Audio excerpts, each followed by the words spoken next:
todos, y me permito decir familiares y amigos, es realmente una audiencia única, que me da mucha tranquilidad y al mismo tiempo mucha atención.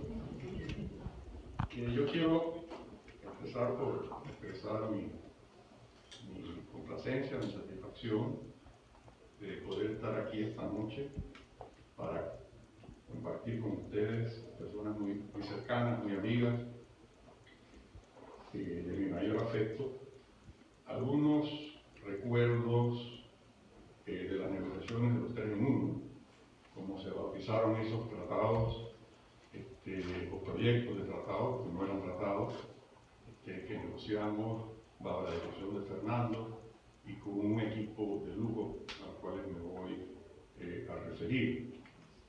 Para mí fue una experiencia muy enriquecedora al tener la oportunidad de participar en esta fiesta tan importante para el país, al poder colaborar con una persona como Fernando, con sus dotes de caballero, de persona racional, que le impuso pues una visión mucho más sistemática, encaminada a producir beneficios tangibles para el país en esta negociación, y con sus dotes de caballerosidad que Juan David acertadamente ha descrito.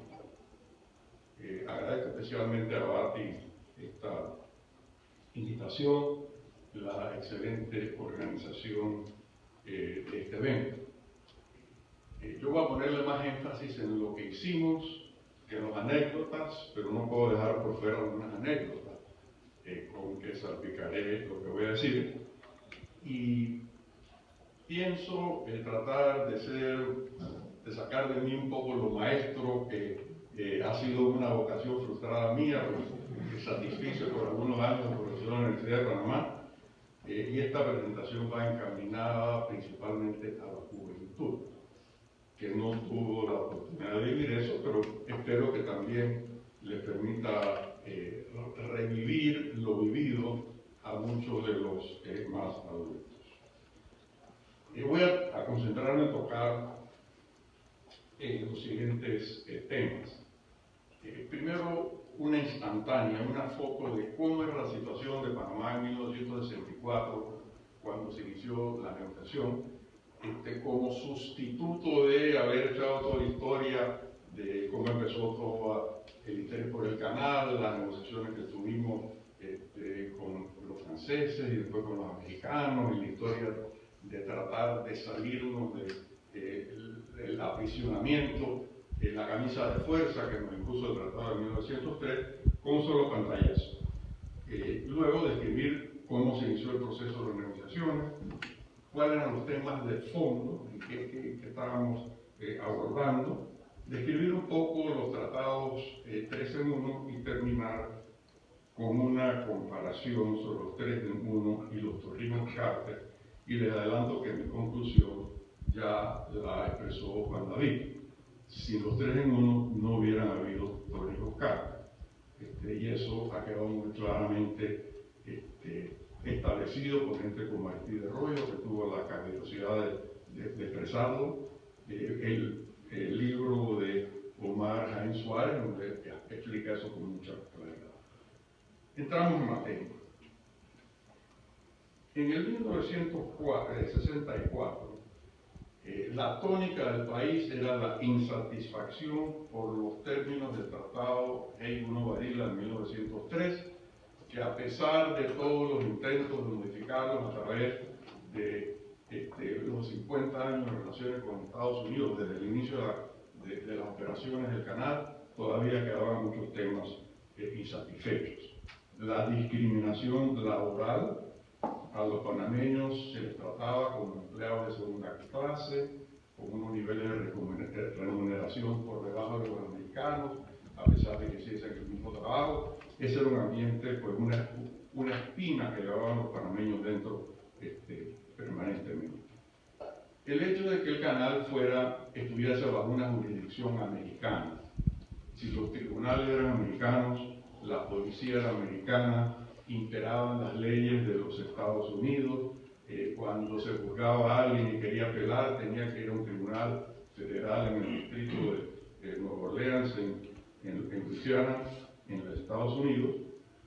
Y desde el punto de vista que más efectos tenía en las condiciones de vida de Panamá, es que desde el punto de vista económico, la zona del canal estaba esterilizada para los propósitos de los panameños. Es decir, ahí no podía haber negocios panameños, los puertos estaban manejados por los panameños, no se podían establecer, como ya tenemos hoy día, hoteles, centros de desarrollo, parques logísticos como existe en Howard hoy día y esperemos que existen en la ribera del canal en el futuro. Sí, era un vacío económico desde el punto de vista del canal. Y las negociaciones que habían ocurrido y se habían plasmado en tratados a través de esos 50 años de operaciones del canal habían producido resultados muy limitados. Hubo un tratado en 1926 que lograba tan poco que la Asamblea Nacional de Panamá la rechazó en ese momento. El tratado de 1936 que logró que simplemente los americanos renunciaran al derecho de intervenir en Panamá y al derecho de acceder a nuevas tierras del territorio nacional. Y el tratado de 1955, que en forma muy parcial abrió al comercio panameño, a la venta de bienes y de servicios, por una serie de actividades en la antigua zona del canal, pero de una forma muy limitada. Una de las notas era que hacia fines de los 50, ya pegando el año 60, hubo muchos movimientos de sembrar banderas en la zona del canal como una forma de expresar que eso era un territorio panameño. Y hubo planteamientos que empezaron con un partido político que se llamó el Frente Patriótico de la Juventud, que al inicio de la década de 50 planteó una cosa que no se había planteado los panameños hasta ese momento, que era necesario derogar el Tratado de 1903, abolirlo y establecer una fecha fija para su terminación. Eso lo recogió después el Partido del Pueblo, que era el Partido Comunista de Panamá, pero fue una iniciativa de otro grupo.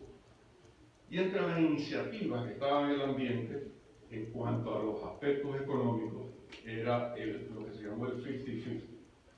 Y eso me acuerdo haberlo discutido mucho con Fernando y decíamos, bueno, 50-50 ¿de qué?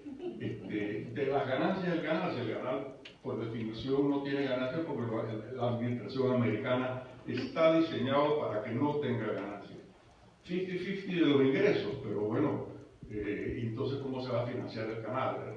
Realmente era una expresión, nosotros necesitábamos participar de los beneficios del canal, los directos y los indirectos, pero no se llegó a aterrizar. En esas condiciones se elaboró a raíz de la Alianza para el Progreso, que fue una iniciativa del presidente Kennedy de crear una relación más directa, más positiva entre Estados Unidos y la América Latina. Los países tenían que preparar sus planes de desarrollo para acceder a los recursos de financiamiento y Panamá presentó su plan de desarrollo, entre los cuales se tocó el tema del canal. Y respecto al canal se decía, bueno, lo primero que tenemos que hacer es integrar ese territorio a el resto de la economía nacional, es decir, eliminar la jurisdicción americana y que ahí puedan desarrollarse toda clase de actividades económicas panameñas. Y se planteó por primera vez, que yo tenga conciencia, el concepto de el valor que genera el canal para los usuarios, lo que permite establecer una base para cobrar un peaje que dé una ganancia para Panamá, basado en que los usuarios tienen un ahorro al no tener que dar la vuelta por el Cabo de Hornos, utilizar otras rutas alternas más largas y más costosas. Ahí está centrada la semilla. Un dato importante es que a raíz de las elecciones de 1960, que eligieron a don Roberto Chiari, don Nino Chiari, presidente de la República, él nombró un comité de notables, muchos de los cuales estaban en el Consejo de Relaciones Exteriores al que asistió Juan David y yo también, y el presidente electo le pidió que examinara el estado de nuestras relaciones con los Estados Unidos y que recomendara qué ajustes habría que hacer a los tratados. Y la recomendación fue, realmente estos tratados no se pueden ajustar más. Tenemos que salirnos del marco de los tratados, hay que lograr la abrogación del tratado de 1903 y ponerle término fijo a la concesión. Con base en esa recomendación, Chiari fue a Washington, tuvo una visita de Estado con el presidente Kennedy, en donde lo acompañaron los representantes más destacados de la oposición, que fue don Ricardo Manuel Arias Espinosa, don Licky y Fernando, pero fue una visita decepcionante.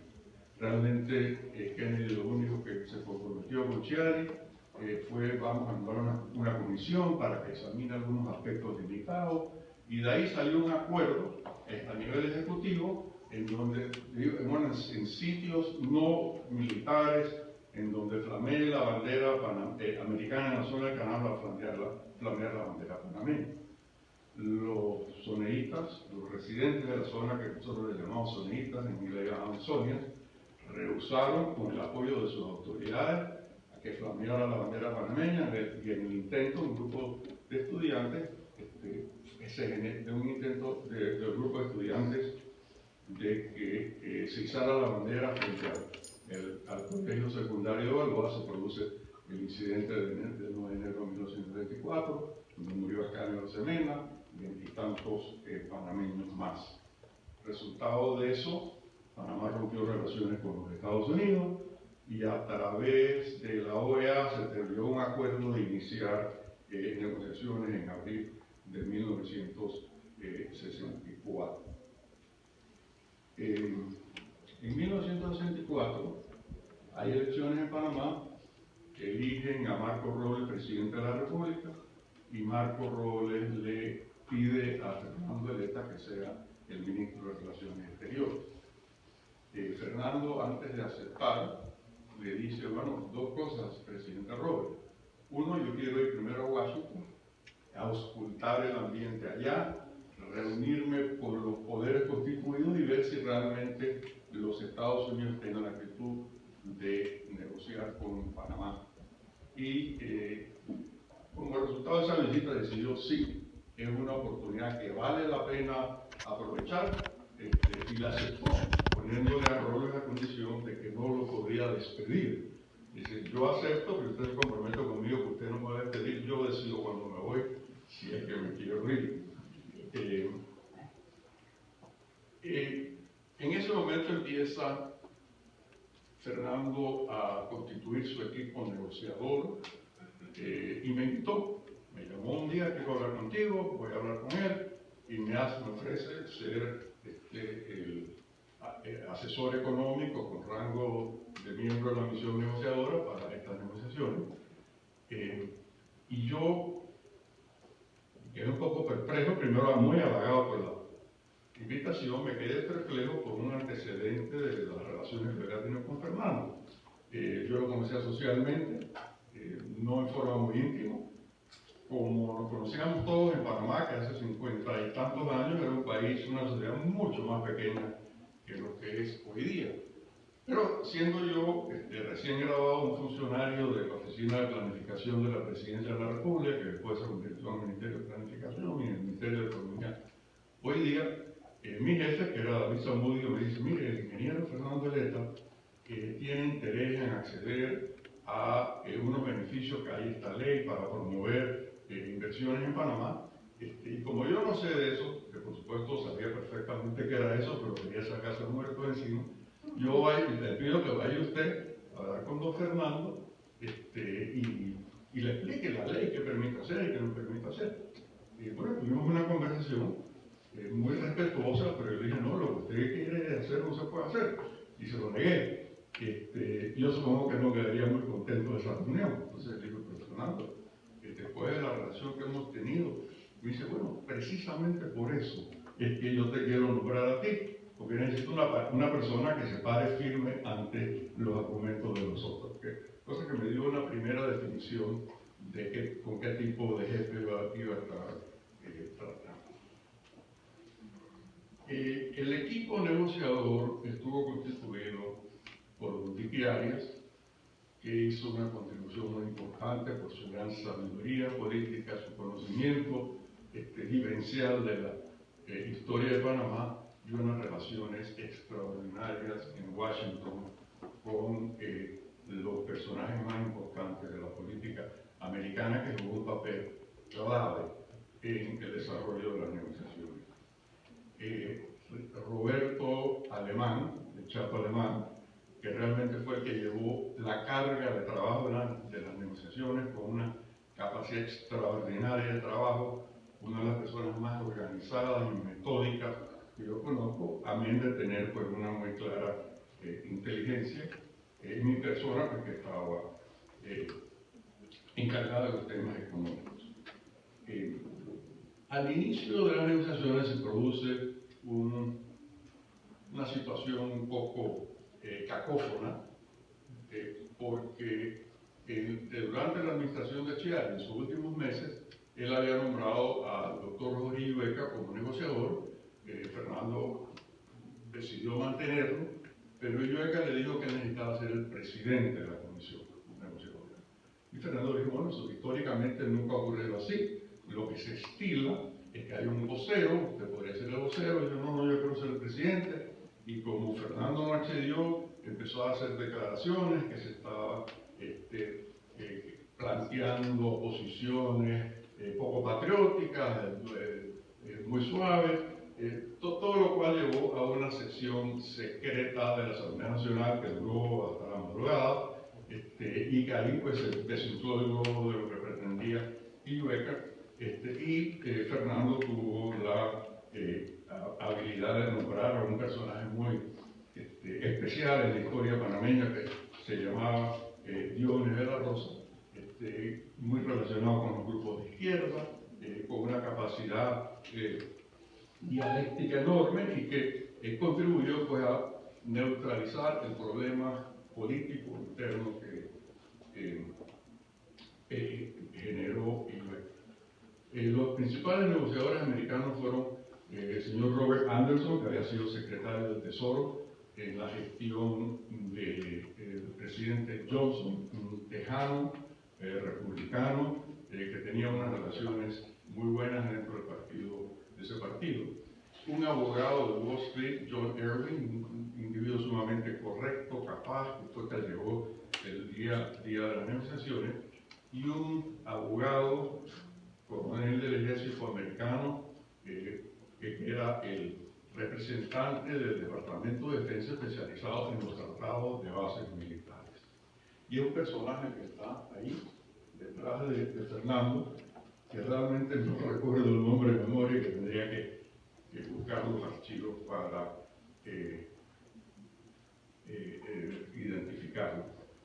Las negociaciones empezaron con la elaboración de un programa de la negociación. Hicimos un bosquejo, un temario, qué temas queremos tocar, en qué orden, cuáles son las aspiraciones, cuál es el punto de transacción. Es un programa muy estructurado, donde pesó muchísimo la influencia de Fernando, que quería las cosas programadas, ordenadas sistemáticamente.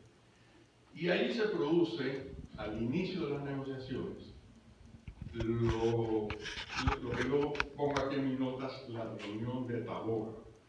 La reunión de Taboga fue una visita del subsecretario de Estado, Thomas Mann, un hombre de mucha influencia, mucho poder en el Departamento de Estado, que era el director de la política americana frente a América Latina, el subsecretario para Asuntos Americanos, y que vino a Panamá a introducir pues, la posición del gobierno americano frente a las negociaciones con respecto a Panamá, y se decidió pues, para tener una conversación distendida, en un ambiente agradable, hacer una reunión en Taboga. en donde estuvo, pues, de parte de los Estados Unidos el secretario Mann y el embajador de los Estados Unidos en Panamá en ese momento, que se llamaba Robert Seger. Y yo acompañé a Fernando. Y ambos, tanto Ser como yo, tomábamos nota de lo que estaba ocurriendo por las respectivas partes.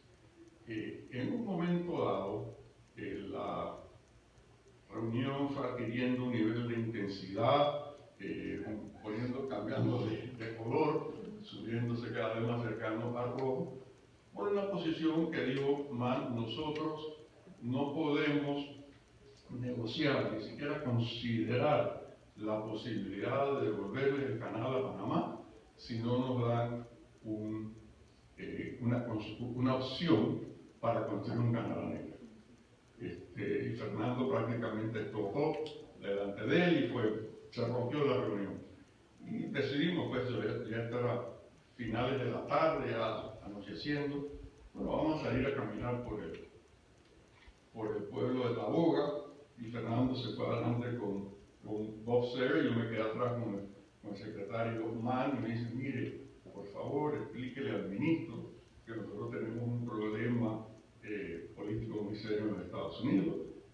Eso no tiene sentido que nosotros hagamos una concesión así unilateral, porque no tenemos la menor oportunidad de pasarlo por el Senado y habría una reacción pública muy negativa en los Estados Unidos.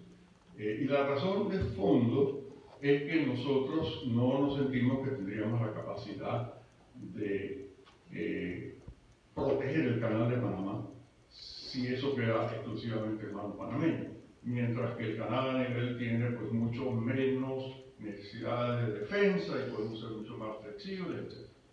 Bueno, yo le relaté el asunto a Fernando, al día siguiente pues retomamos las conversaciones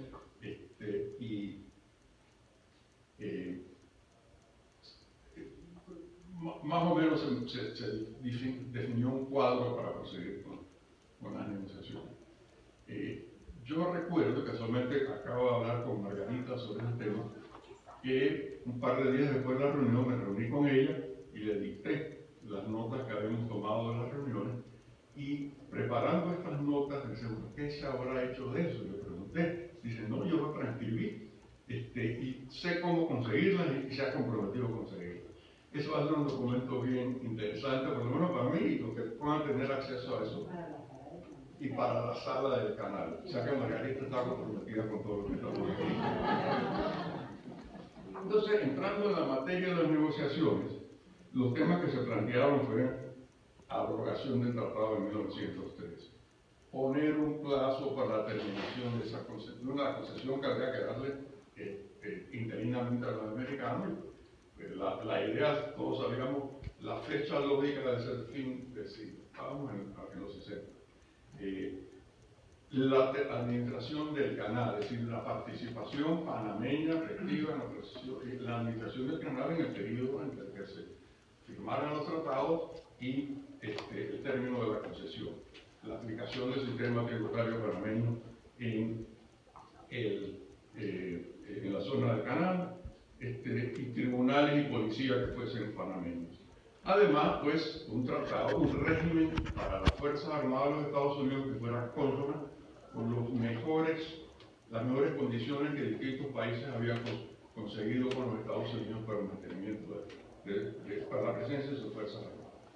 En términos de la economía, nuestra principal tarea fue, uno, educarnos sobre cómo funcionaba la industria marítima mundial, porque, como bien dijo Juan David, todas las posiciones, y Bati, todas las posiciones habían sido fundamentalmente nacionalistas, simbólicas, queremos la bandera, queremos esto, sin mirar el canal es el activo más importante de Panamá y cómo lo utilizamos para lograr los beneficios que nos produce. Entender eso, entender cómo funcionaban las finanzas del canal, hubo que meterse y analizar eso a fondo, y calcular cuánto podía rendir el canal.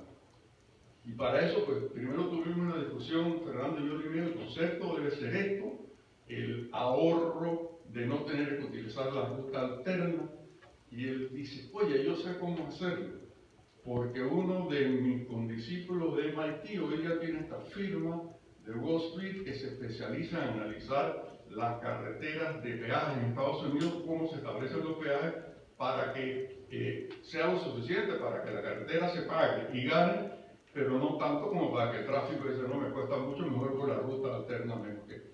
Y entonces por ahí se empezaron los sondeos, se llegó a la conclusión, tenemos que hacer unos estudios, esos estudios costaban muchísima plata para lo que podía darse el lujo de pagar el gobierno de Panamá, y entonces sale al rescate Roberto Urtemat, que era el director adjunto del Fondo Especial de las Naciones Unidas, que hoy día es el PNUD, hoy es el PNUD, y es muy amigo de Fernando, y dice, bueno, yo se los pago. Es decir, las Naciones Unidas nos pagó los estudios y contratamos a una firma muy especializada, Arthur D. Little, y los americanos contrataron a Stanford Research Institute para, voy a decir lo contrario a lo que podía decir Arthur Little. Ahí jugó un papel importante la relación con las autoridades de la zona del canal. Y hago esta parte. Estando en una recepción en Nueva York que le daban a Fernando, yo estaba al lado y oí esto tal cual, le preguntan, señor ministro, ¿usted qué piensa del gobernador Fleming? Dice, Mr. Fleming, he is a little bastard with a Napoleonic complex. Bueno, a mí me tocó ver a Fleming, porque llegó el momento donde vamos a implementar el estudio y me dicen todos los demás, dice, no te toca a ti hablar con Fleming, porque había que pedirle los datos, porque no podemos. Y entonces, bueno, llegué a ver a Fleming, que era efectivamente un little bastard, sentado en este escritorio enorme con esta vista directa al canal, y tenía un letrerito por delante que dice, I don't have ulcers, I give them.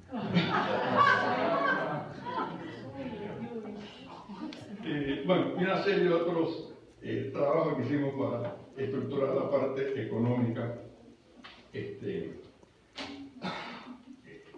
Las negociaciones empezaron, el que las llevaba el día a día era este abogado de Irving, pues una persona sumamente capaz, pero sumamente caballerosa y tratable. Nos dijo, empecemos a hablar de filosofía. Y la filosofía no era la filosofía platónica ni socrática, sino, bueno, ¿qué quieren ustedes y qué queremos nosotros? Y realmente es una técnica muy buena de negociación, porque en vez de sentarse, bueno, aquí te presento este proyecto, artículo para tal del mundo, nosotros dijimos, mira, nosotros queremos y planteamos las posiciones fundamentales, aprobar el tratado, dar una concesión de tiempo limitado, participar en la migración. Y ellos querían, bueno, nosotros queremos unas condiciones en que podamos proteger el canal, tener una injerencia, asegurarnos que el tráfico va a fluir. Y sobre esa base nos fuimos acercando poco a poco, pero es un proceso muy lento. Un año después del inicio de las negociaciones, en noviembre de 1965, se produce una declaración del presidente Johnson que se coordinó con la posición del gobierno panameño, y Johnson en efecto dijo, nosotros estamos dispuestos a negociar un tratado con Panamá, tratado que contemplará tales y tales puntos, que era puesto en lenguaje diplomático, diciendo podemos llegar a un tratado para acceder a lo que los panameños quieren. Para de allí a poner eso en blanco y negro, y en el detalle, el punto y la coma, y esto requirió un trabajo que duró 3 años más. Ese trabajo contempló, primero, la cuestión de jurisdicción, un acuerdo parcial, insatisfactorio a mi gusto, en donde habría una jurisdicción compartida. Eso funcionaba concretamente, además de otras cosas, que los tribunales eran tribunales binacionales, un tribunal constituido por jueces americanos y jueces panameños, y la policía era una policía binacional. Se acordó que los peajes sí se podían aumentar después de una batalla, de una reunión dramática en el General Dynamics Building del Rockefeller Center en Nueva York, en donde finalmente pues los técnicos nuestros, el Arthur y los de los americanos, de Stanford Research, tuvieron esta confrontación y quedó muy claro que tuvo una participación muy activa, Fernando, de que efectivamente los peajes sí se podían subir, y ahí se acordó, bueno, los peajes se van a ajustar.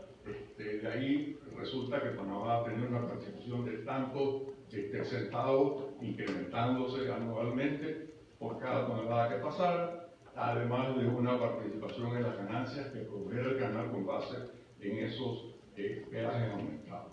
Y se negoció un tratado de estatuto de las Fuerzas Armadas que regulaba en condiciones similares a las que tienen los países que tienen los mejores tratados, la presencia de las Fuerzas Armadas americanas en Panamá. Y de ahí pues, todo eso se puso en unos borradores de tratados, a los cuales los negociadores a fines de 1917 le pusieron sus iniciales, los de ambos países, entendiéndose que no había un calendario apropiado para que los tratados fuesen llevados a los respectivos poderes legislativos de ambos países, porque ambos íbamos a entrar en elecciones. En el año 68 pues, hubo elecciones en Panamá y hubo elecciones en Estados Unidos. Y el entendimiento era, esto va a estar en suspenso hasta que se constituyan los nuevos gobiernos y los negociadores le recomendábamos al ejecutivo de cada país que estudie los tratados, mire las cosas y retome las negociaciones una vez existan los nuevos gobiernos. Esto vino a Panamá y el presidente Robles decidió pasarle los tratados para que opinaran al respecto al Consejo Nacional de Relaciones Exteriores, donde estaban pues, una serie de personajes importantes que tenían pues, conocimiento especializado en el tema de las relaciones con Estados Unidos y los tratados, etc.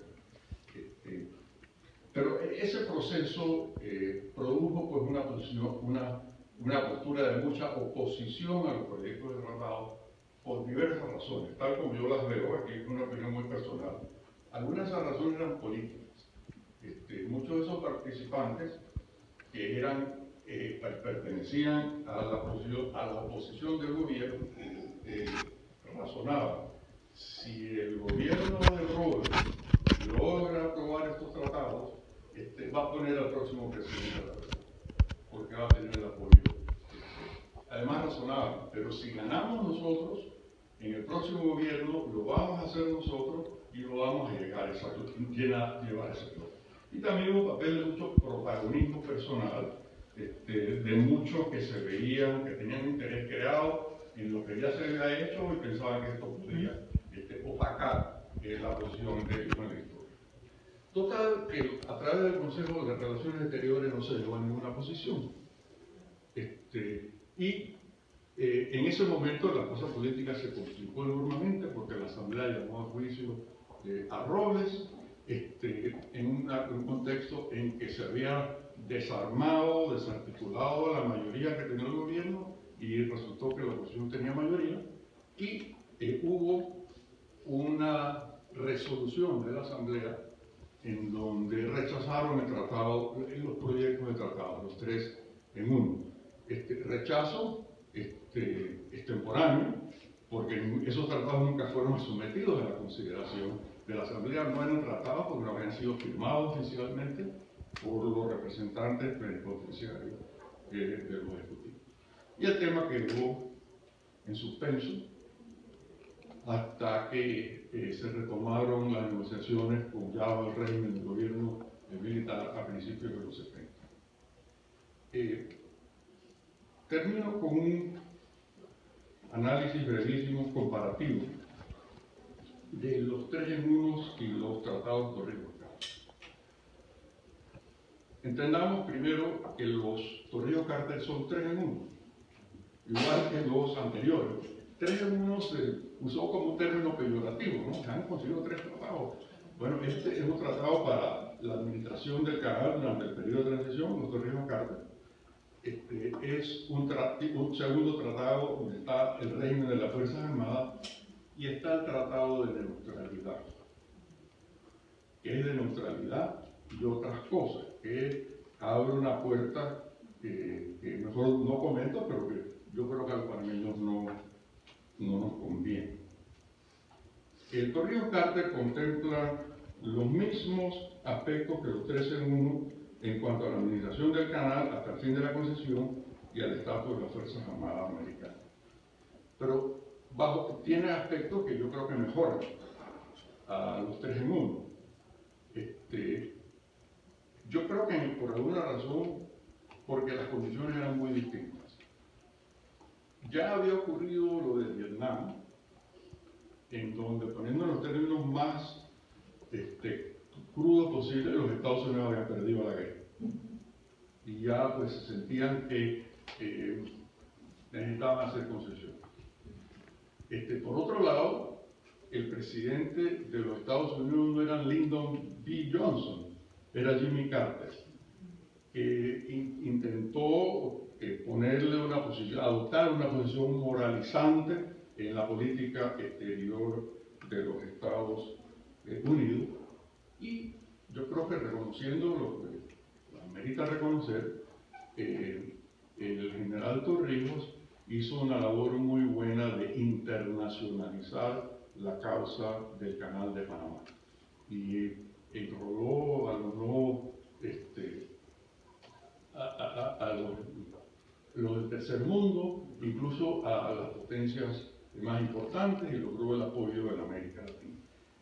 ¿En qué es mejor?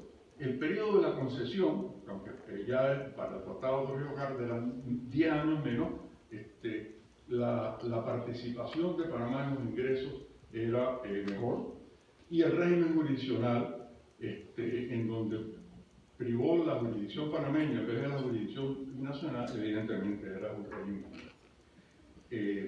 Los 3 en 1 pienso yo que eran mejor que los Torrijos Carter, primero porque además de participar con una suma fija en los ingresos del canal, estaba la disposición de que Panamá podía participar en las ganancias del canal, y las ganancias se repartían, eso sí, 50-50, entre el Tesoro americano y el Tesoro panameño.